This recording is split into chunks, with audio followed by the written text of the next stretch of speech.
Welcome back to the shop. Nobody wanted to watch part 2 of my mudroom series, probably because it's way too long and horizontal for some reason. So anyways, I cut it to make it shorter and make it vertical. Without further ado, let's build some drawer fronts. Enjoy. We finished the drawer boxes last time. This time we're going to work on the drawer fronts and doors. They're all pretty much all going to be the same shaker style construction. However, for these top drawers, there's one here and back there. I think it's just going to be too small. So we're going to do a slab style door for this, which is just basically means solid walnut. So let's grab some walnut and get to milling some wood. I go more in depth into the milling process in my very long, very horizontal video. But we're basically just taking raw lumber and making it square. Here I'm just cutting some wood down because the smaller it is, the easier it is to handle, and so it fits on my jointer. The jointer, which I'm using here, is a tool that makes wood flat. So I'm running a face through to make it flat and then an edge through to make it flat. And because of how I have it set up, that face and that edge are square to each other. Next up is the planer, this big yellow guy. A planer does two things. First, it makes opposite edges parallel to each other. So by running that flat face I just made through the planer, it makes the opposite face flat and parallel to it.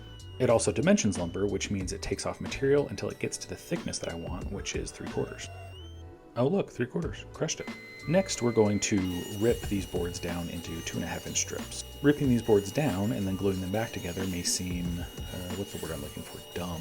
But if I left them as a solid board, they'd be more prone to cupping or warping. We're gonna use dominoes for this. It's not necessary at all, but it helps with alignment to make sure I glue this up flat. The domino cuts these little capsule shapes into the wood. So if I cut those into both sides and then put a little piece of wood called a domino between them, then it helps make sure that they're aligned. That one board isn't going to be askew and make it not flat. And then it's time for the glue up, which can be a little stressful because the glue only has a certain amount of open time, which is just the time between me applying it and it drying too much. So I want to make sure I'm prepared with everything I need. And then here I'm putting in the dominoes I was telling you about. They just slot into the holes I cut on either side. And then we keep going. And if you're still with me and you've enjoyed the video so far, go ahead and hit that follow button. It really helps me out. Plus, you're not going to want to miss out on more woodworking videos and to see how this mudroom turns out. And don't be afraid to comment. I love to hear from you guys. So we're pretty much done with getting the pieces fitted together, and now we just need to get it into the clamps. You'll notice there's an excess of glue on the panel. Yeah, I don't know what to tell you. I use too much glue. But if you wait 15 or 20 minutes after you've clamped it up, it gets tacky enough that you can scrape it.